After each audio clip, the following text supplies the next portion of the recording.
And what came to my heart was 7 different awakenings that are important for all of us.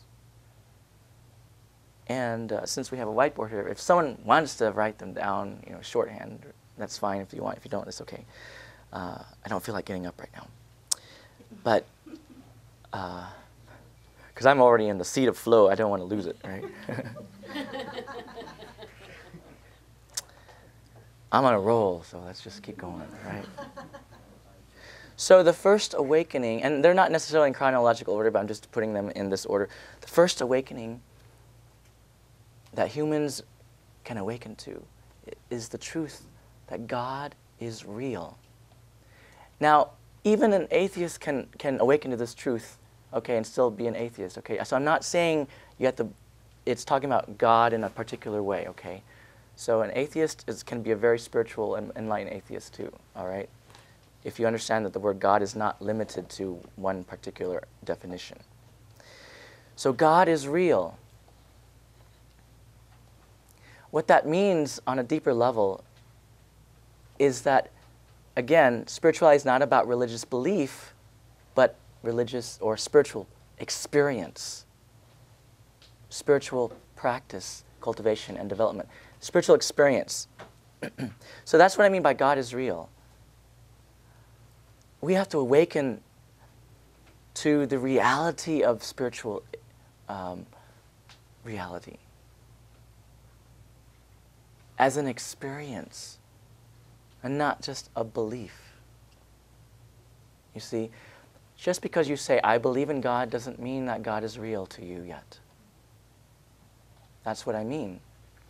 And even an atheist who says, I don't believe in your kind of God, can actually experience God. You see? They may not call it God, but it's God. The reality of spiritual experience. So we have to awaken to spirituality or God or Buddha nature, whatever you want to call it. Awaken to its reality experientially, deep in our bones, at the core of our heart. Deeper than just intellectual surface assent or belief or dogma or doctrine. God is real.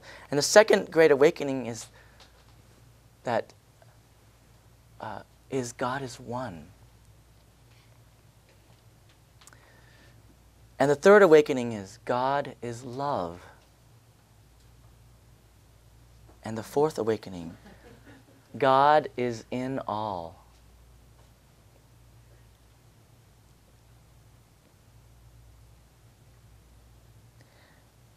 And then what came to me after that were 3 other awakenings.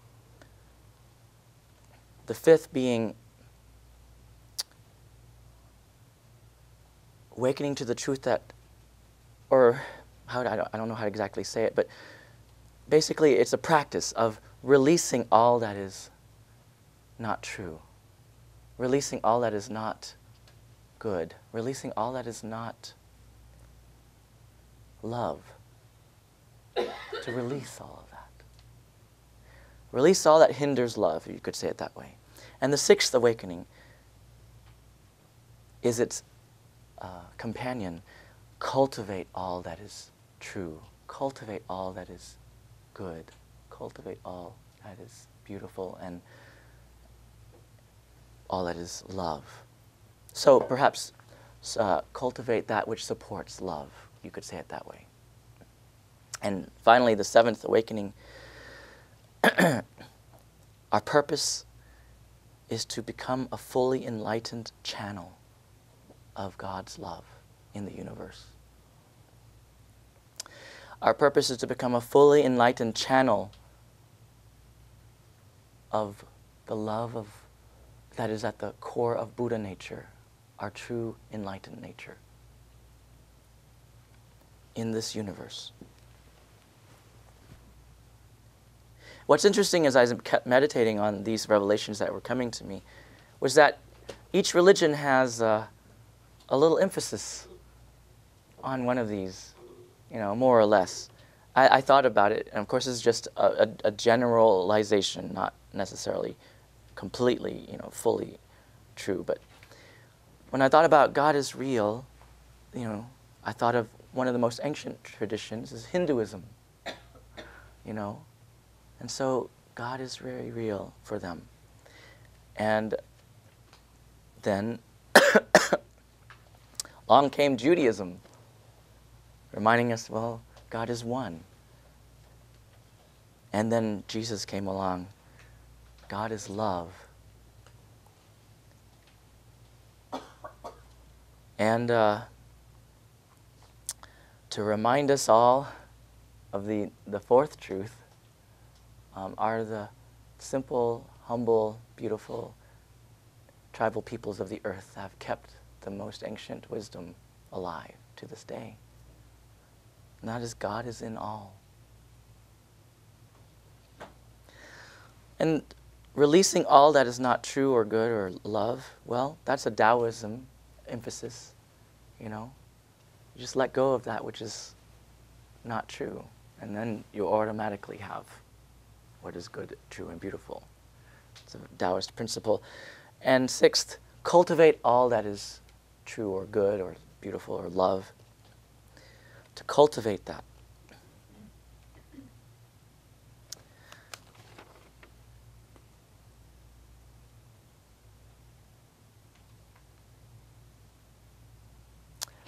That's an emphasis in Confucianism, for example, and other traditions. You know, Confucianism is very, it emphasizes very much, you know, cultivating true virtue and character and your relationships in harmony with heaven and earth and humans. And then the seventh, becoming a fully enlightened channel of love in the universe. Well, that's an emphasis in Buddhism, right?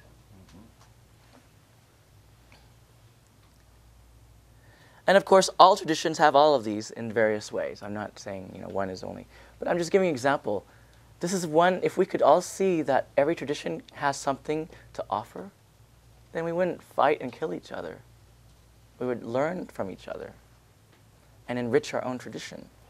Now, of course, of all of these awakenings, I personally have a bias toward number 3, God is love. I love that one the most. So, yay, Jesus. Okay. So now, oh, thank you.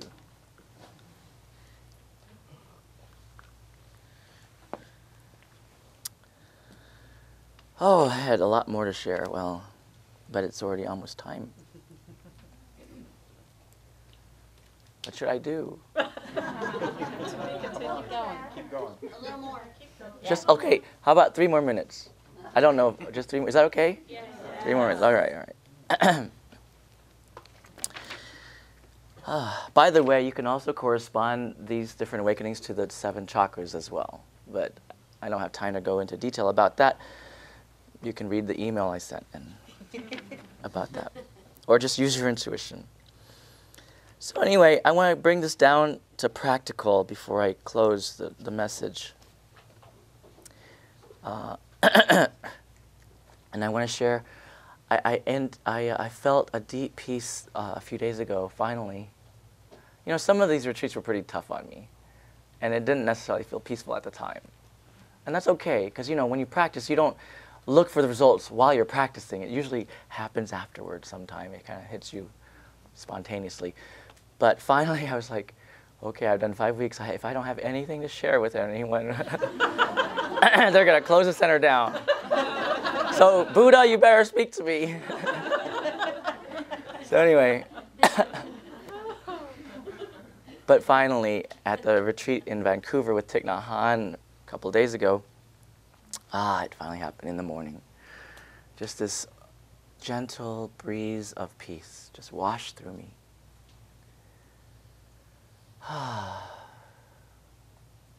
And even though I also got sick, the peace was there throughout the illness. And even though my mother yelled at me last night, the peace was still there. And even though I didn't want to get up early this morning to preach at this other church in Arlington, I got up anyway. and the peace was still there. And even though I couldn't even think about what to say this morning because my mind was so foggy. It was definitely a lot foggier this morning than right now. I mean, I was struggling for the words. But even so, the peace was there. And I don't know how long this state of peace will last, but I'm just enjoying it right now because all states of mind come and go. That's just the nature of reality. Just be okay with that. So I'm okay with that. But I really am enjoying it because on the morning that this happened, I was doing walking meditation, and I just walked very slowly. And it didn't matter to me that I was going to be late for the Dharma talk. I just walked slowly for about 45 minutes or so. And there was this big, giant black crow walking on the lawn nearby. And I noticed for the first time how a crow moves.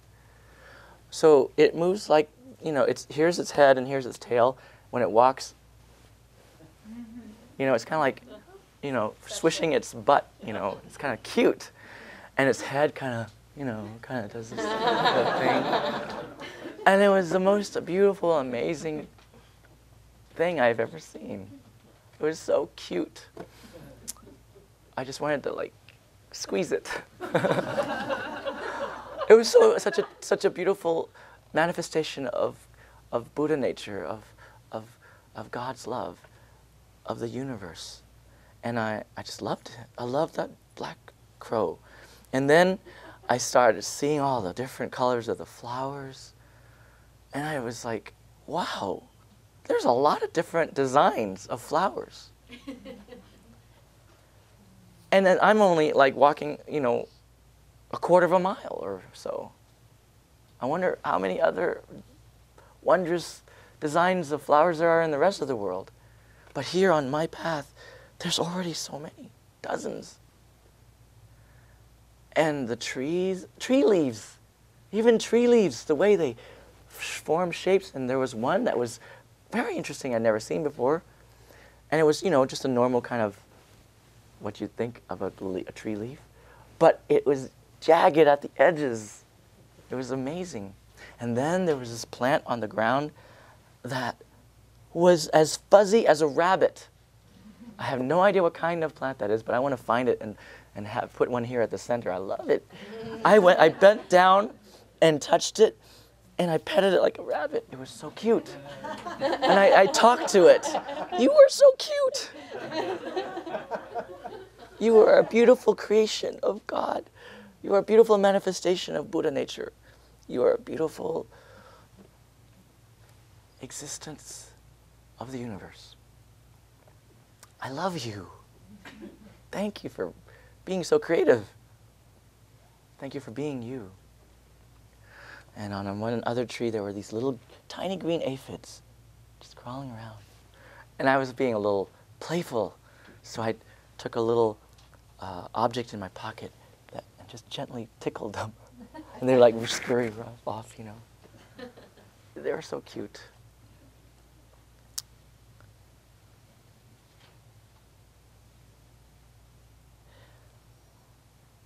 If God, if Buddha nature, if the universal reality puts that much detail into a flower, into an aphid, into a tree, into a bird, into you and me, how can you ever doubt that you are loved beyond imagining? It took so many centuries and millennia, billions of years, to make you appear now. How could you ever doubt that you are loved beyond imagining? You are so precious.